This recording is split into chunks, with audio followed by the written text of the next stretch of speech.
Look at the events you've written down. Can you see that the conclusion you reached, mistakes and failure are bad, is a valid interpretation of those events? Would you say that many children the same age as you, who had the same experiences as you, would have formed the same conclusion you did? Now we're going to play a little game I like to call possibilities. Well, imagine 4 friends of yours are visiting you and looking at a videotape of the events you just wrote down. Now, your interpretation of those events when you were a child was, mistakes and failure are bad. That is one valid interpretation of Mom and Dad's behavior. That interpretation wasn't wrong, but there are other reasonable interpretations of the same childhood events that you just didn't think of as a child. So let's ask each of your friends for another alternative interpretation. Can you see that one friend might well say, Mom and Dad thought mistakes and failure were bad, just like a lot of other people, but they could be wrong. I can think of a lot of scientific breakthroughs, like penicillin, for example, that have come about as the result of mistakes. Couldn't this interpretation explain your childhood events just as well as your interpretation? Mom and Dad thought mistakes and failure were bad, just like a lot of other people, but they could be wrong. Now here's what your second friend says after watching the video of your childhood. Mom and Dad were mad or annoyed because you didn't do what they wanted or the way they wanted or when they wanted, not because you made a mistake or failed. Isn't this interpretation just as good as the interpretation you came up with, mistakes and failure are bad? Here's a third possible interpretation of your childhood events that one of your friends suggests. Mistakes and failure were considered bad in your family, but that doesn't mean they'd be considered bad in all families. They weren't in Thomas Edison's. We know that Edison tried 1,000 different filaments in the light bulb that didn't work before he finally found one that did work. When asked about this, he said, I've not failed. I've just found 999 ways that won't work. Quite obviously, he considered the first 999 attempts valuable learning experiences, not mistakes or failure. The trial and error involved in all his inventions prove that. Couldn't this interpretation explain those events in your childhood just as well as your interpretation, that mistakes and failure are bad? You see, your childhood interactions with your parents could have lots of meanings. Here's one your fourth friend suggests. Mom and Dad's annoyance wasn't a response to your mistakes and failure. They were just too insecure to let you learn from your mistakes. Friend 1 is the second suggestion. Perhaps your parents had unreasonable expectations for a child your age. And don't forget, not achieving something isn't necessarily a failure. Michael Jordan, who turned out to be pretty well the greatest basketball player ever, was cut from his varsity basketball team as a sophomore in high school. Is that guy a failure? Friend 2 has another possibility. Not achieving something isn't automatically a failure. It's part of the learning process. Couldn't any one of these interpretations explain those events in your childhood just as well as your interpretation that mistakes and failure are bad? Of course they can. So do you accept that mistakes and failure are bad is not a fact? It's not the truth, but just a truth? Merely one interpretation of many possible interpretations of earlier events? Let me repeat the question, and please make sure you answer out loud. Does mistakes and failure are bad now seem like it's not the truth, but just a truth? Another way of saying this is, do you get that this belief is just one interpretation of many possible interpretations of the events we discussed earlier? Feel free to pause the program so you can read over the interpretations if you'd like. With a little help from me and from your friends, it's now clear that your parents' reaction to you after you didn't do what they wanted you to do could have at least 6 different reasonable interpretations or meanings. Do you remember what you wrote down a few minutes ago as the source of your belief, mistakes and failure are bad? Look at the text box below on your screen. Right now, imagine seeing what you saw then and hearing what you heard then. Take a few moments and really imagine the events of your childhood that led you to the formation of the belief mistakes and failure are bad. Didn't it seem when you were a child as if you could actually see mistakes and failure are bad in those early events with your parents? It did, didn't it?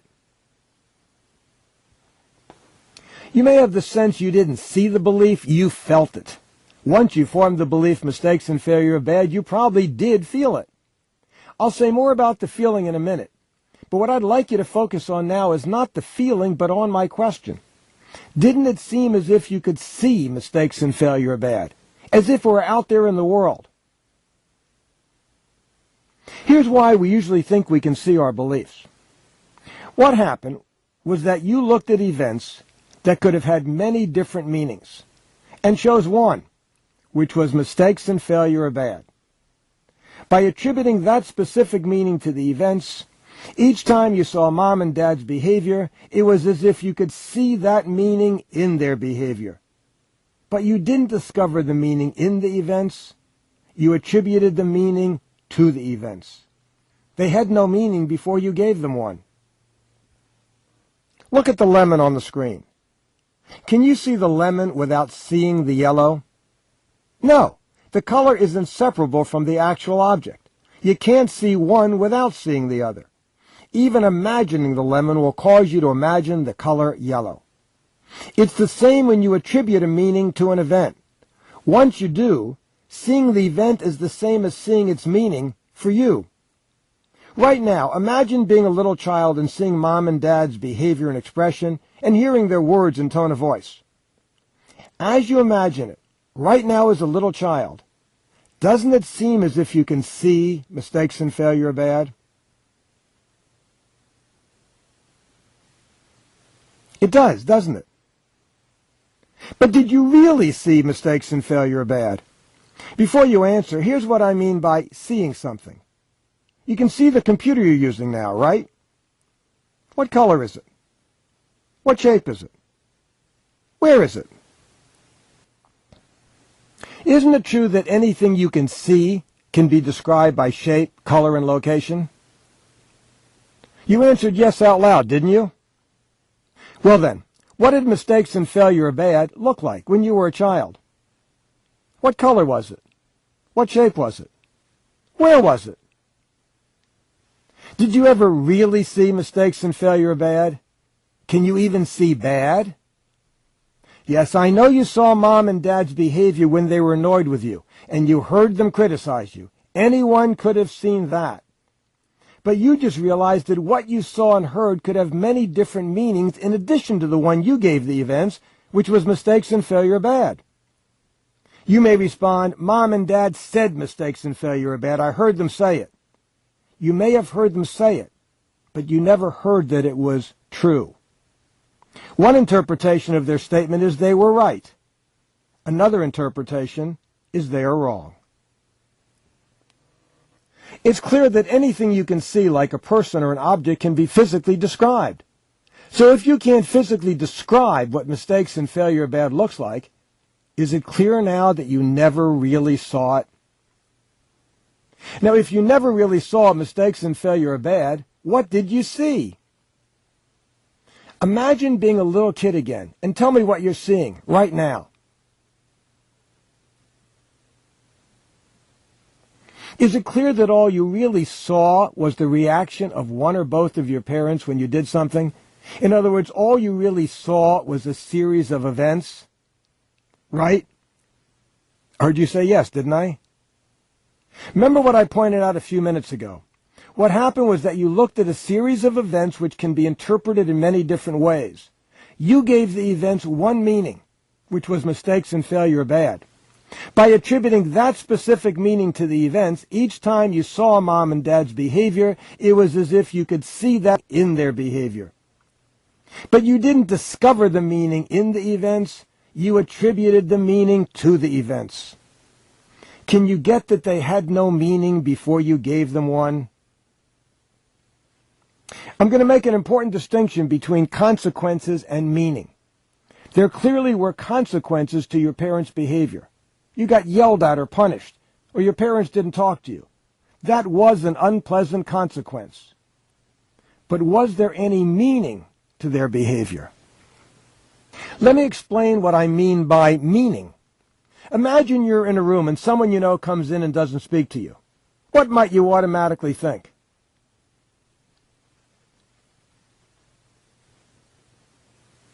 For example, you might have just said, they're mad at me, or they're being rude, or they had something on their mind and didn't notice me.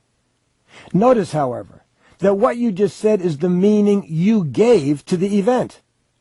And where did the meaning you just gave their behavior come from? That's right, your mind. Meaning is in your mind, yes? So if meaning is in your mind, is there any meaning inherent in your parents' behavior, or any other events for that matter? Of course, the answer is no. So it's not that what happened to you as a child didn't matter, it just has no meaning.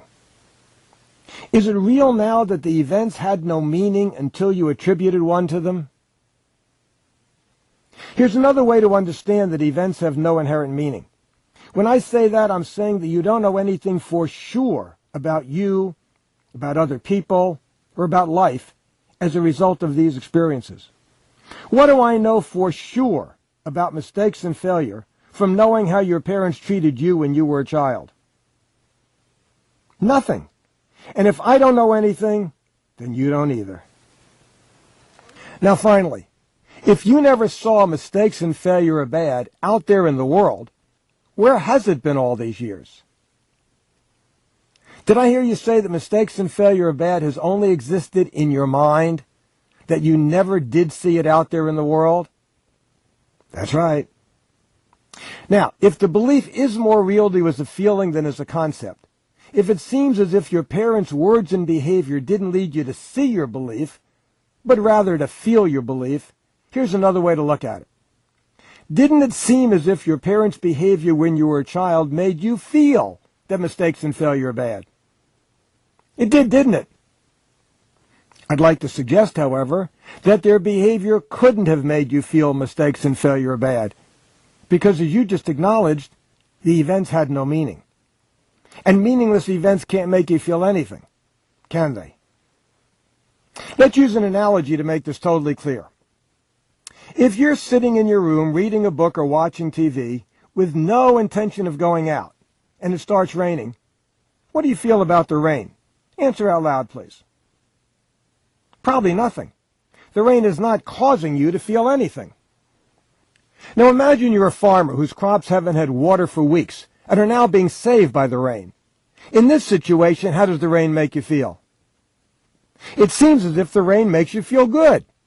Well now, let's imagine you're about to have an outdoor wedding, and everyone is getting soaked. How does the rain make you feel now? It seems as if the rain makes you feel bad. But is it really the rain that's making you feel good or bad, or is it the meaning you're giving the rain? The rain itself has no meaning and can't produce any feelings. But give the rain one meaning and you feel good, give it another meaning and you feel bad. So if mom and dad's behavior had no meaning, it couldn't have made you feel mistakes and failure bad. And that leads us to a very interesting question. What did make you feel that? If you don't know the answer to this question, I'll tell you. You felt that only because that's the meaning you had already given to your parents' behavior. All you know for sure is what actually happened.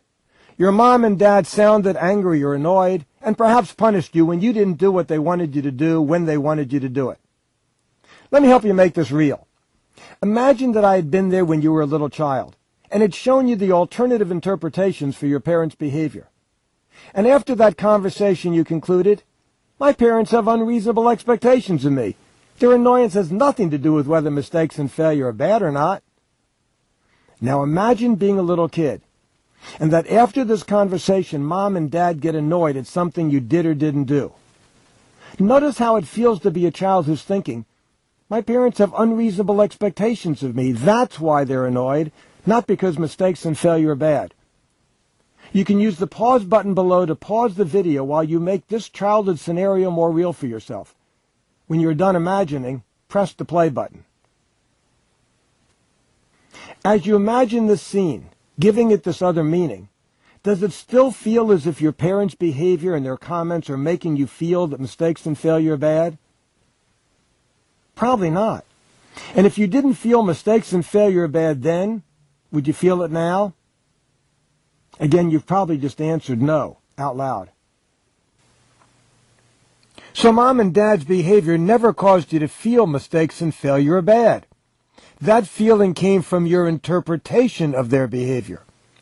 And since your feelings were not caused by events in reality, they were only the result of the meaning you made up to explain the events, is it real your feelings tell you nothing about mistakes and failure? Okay, now take a deep breath, let it out slowly, and then say out loud, mistakes and failure are bad. Is it the truth? Does it still feel like the truth? You might say, of course mistakes and failure are not bad. How could I possibly think that after going through all this? But I'm not asking if the belief makes logical sense.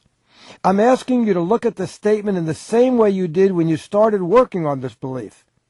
Does it still seem like mistakes and failure are bad is true on a gut level? Does the statement feel true? Or do the words feel flat now? Don't forget that we form beliefs to give meaning to events that have no real meaning. Having done that, we then think we observe the meaning in the events, out there in the world. It becomes a fact for us. Once we realize that the earlier events never had any real meaning, that the meaning was only in our mind, that it was never a fact, and that the feeling we had was caused by the meaning we gave meaningless events, the belief disappears forever. Take another deep breath, then let it out, and say out loud, mistakes and failure are bad. Doesn't it feel very different when you say these words now than when you said them at the beginning? Is there any sense of believing the statement at all? Unless the belief is 100% gone, so the words have no emotional meaning for you, you probably still have the belief. Remember, holding a belief is like being pregnant. You either is or you ain't. There's no sort of. The way to know if a belief has been eliminated is not to look at your feelings or thoughts in the past when you did have the belief, or even try to guess how you'll feel in the future. The belief felt true on some level when you started, or you would not have spent time on this program. When you say the words of the belief now, mistakes and failure are bad, do they still feel true like they did when you started? Or do they sound sort of meaningless? If there's no emotional resonance when you say the words, the belief is gone. It might be difficult to accept that a belief you've lived with for many years can be eliminated in about 30 minutes. And yet that's exactly what's happened tens of thousands of times using the Lefkoe method. If mistakes and failure are bad feels true at all, even a little bit, then you probably still have the belief. You probably need to review the last part of the process a second time, because on some level it still seems like you saw your belief. Once it's clear that you never saw mistakes and failure are bad, the belief will be totally gone. So if this is the case, please click the repeat button to repeat that step of the process. I want to congratulate you. You just eliminated a belief you've been living with for most of your life. Do you know that some people, possibly even you, spend years trying to get rid of a belief, and you just did it in about 30 minutes? Your fear of making mistakes might not stop totally, because you might have other beliefs that contribute to causing that fear. But by eliminating one of the most important beliefs causing that fear, there will be an observable reduction in that fear. Eliminating all the beliefs causing the fear would totally eliminate the fear of making a mistake. In addition to eliminating beliefs and conditionings, the Lefkoe method has another important element. Some people say this additional aspect is even more powerful and exciting than the process you've already experienced.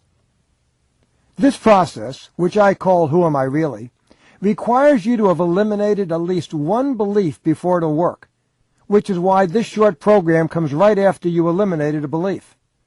During the next few minutes, you will have a transformational experience that will blow your socks off. I promise. Try it and see for yourself. Please answer all my questions out loud.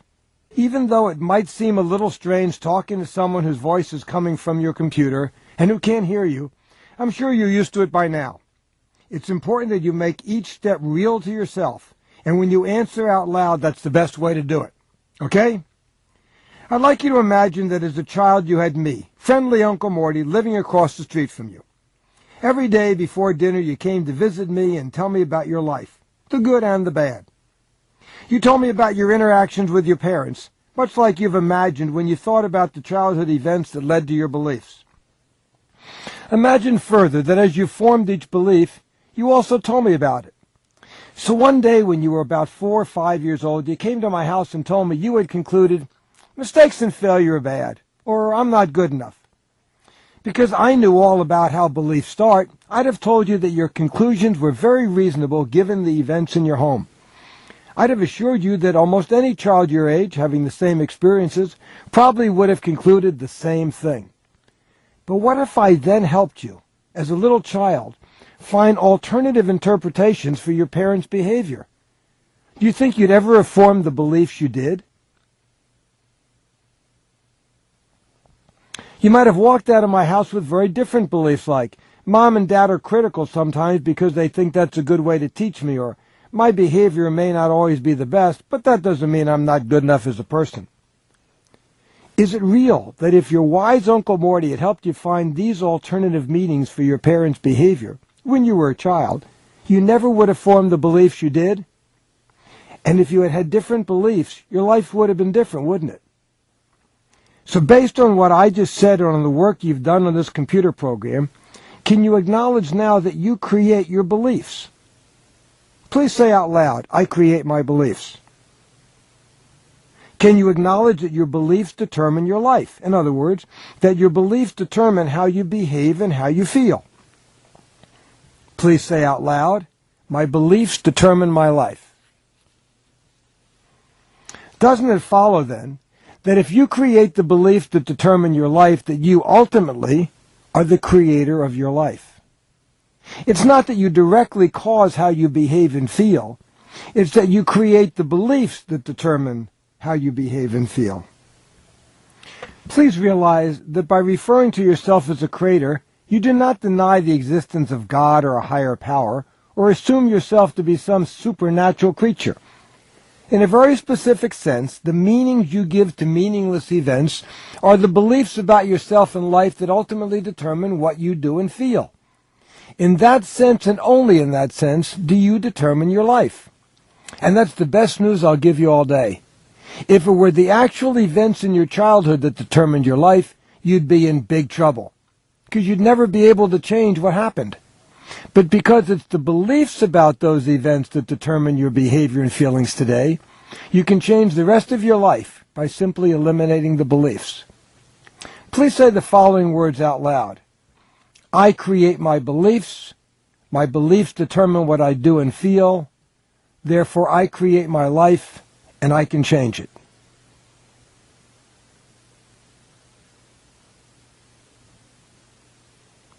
People usually think of themselves as the sum total of their beliefs about themselves. For example, I'm a hard worker. I'm a good parent. I'm someone who thinks I'm not very important. I'm someone for whom life is difficult. I'm someone who has a hard time making money, and so on. You just eliminated a belief about yourself. It might have been mistakes and failure are bad, or another way to put that is, I'm someone for whom mistakes and failure are bad. Or maybe you eliminated some other belief, such as I'm not good enough. Before the program, you felt the belief was a true statement about yourself. I am whatever the belief is. When you completed the program, you said that the belief was not true for you, and in fact never had been the truth about you. Look inside yourself right now. There's still a you there, isn't there? And I don't just mean your physical body. I mean you still have an internal sense of yourself, don't you? Are you still answering out loud? It really is important for this process to be effective. Given that you still experience a you inside, think about this. If you've eliminated feelings and beliefs you identified as who you were, and yet you are still here, you can't be the sum total of your beliefs and feelings, can you?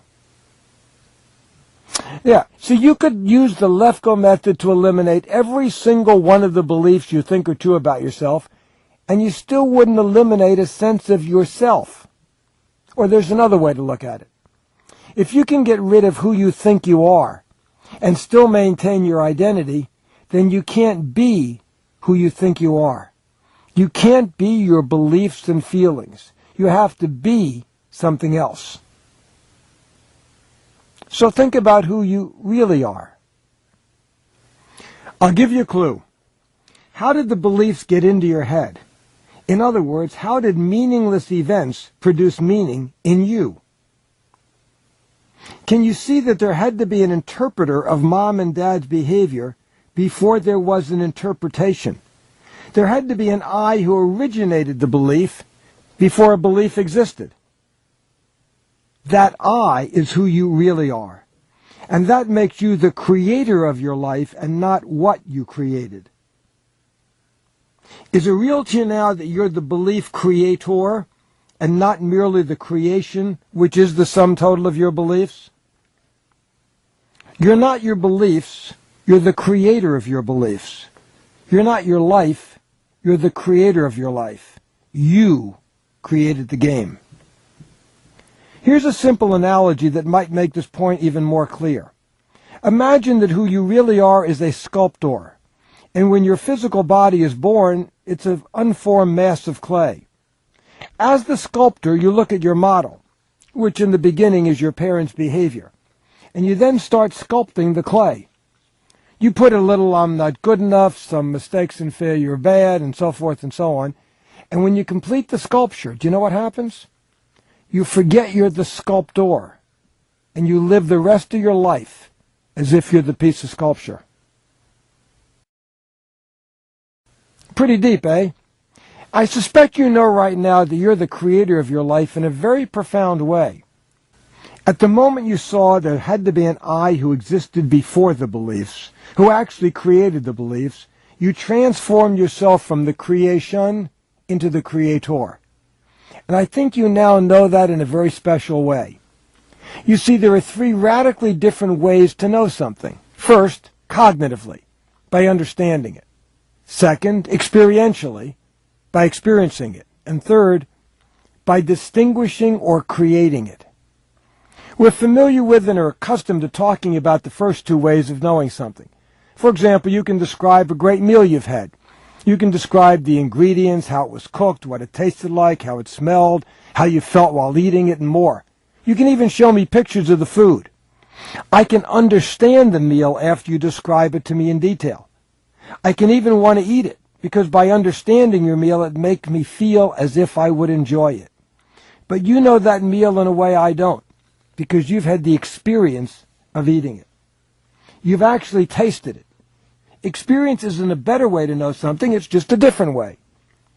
There's a third way to know something, by distinguishing it. To know something when you distinguish or create it as true is different than merely knowing something because you understand it or experience it. Can you see that? At the moment you realize there had to be an I who created the beliefs before there were beliefs, you made a distinction between yourself as the sum total of your beliefs and yourself as the creator of your life. You didn't merely understand or experience that you're the creator of your beliefs. You created it as true. When you do that, you know something in a very profound way. Don't you know at this very moment that you're the creator of your life in a profound way that goes beyond understanding or experience? Don't you know that? Just for the moment, don't think about the future or the past. Just look inside yourself right now as the creator of your life. What's possible? Saying your answers out loud makes each step of the process much more real and powerful than merely thinking the answer. What feels possible right now? If you truly get that you're the interpreter, not the sum total of your interpretations, it'll feel right now as if anything is possible. Is that how you feel now? Look inside yourself right now as the creator. What limitations do you have? Again, please answer out loud. What limitations do you feel when you look inside yourself right now? It feels as if there's no limitations, doesn't it? Would you agree that up until now, no matter how good things in your life were, there was usually the feeling that something was missing, that there was almost always a sense of, if only? Just for the moment, put aside what you felt and known up to now and what you expect to feel and know a few minutes from now. Just look inside yourself at this very moment and experience yourself as the creator of the beliefs that determine your life. Is there anything missing right now? Right now, as the creator, it feels as if nothing's missing, doesn't it? What's your experience or sense of yourself as the interpreter or creator right now? Please answer out loud.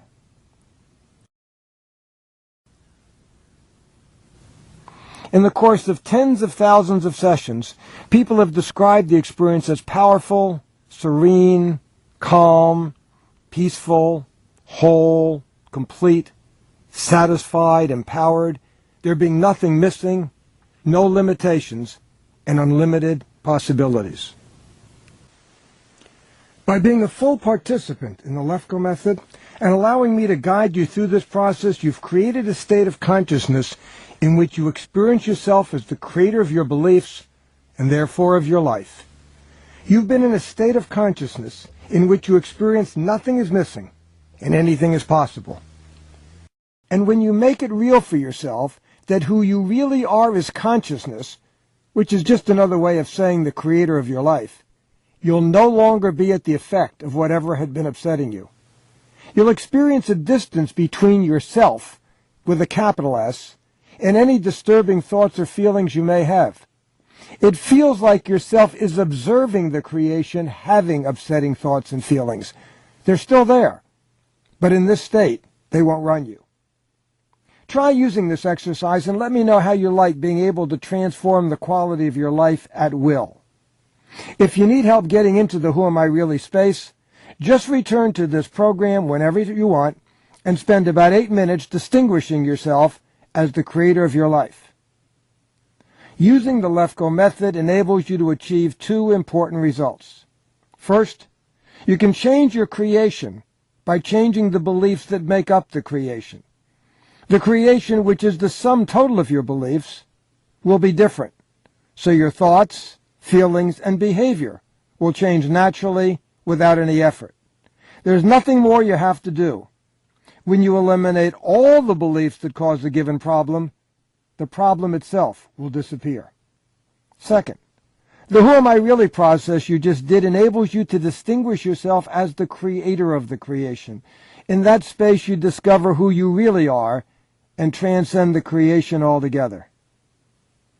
Thank you for giving us the opportunity to make a difference in your life. And now that you've experienced what it's like to totally eliminate a belief and deeply realize you're the creator of your life, imagine what you could do if you were to eradicate all 19 of the beliefs that block achievement for most people. You'd have the confidence to achieve your dreams and be unstoppable. Well, I've created a program that does that and a little more, including getting rid of your concern with the opinion of others.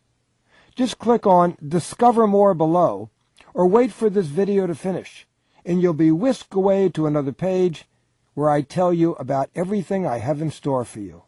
I'll see you there.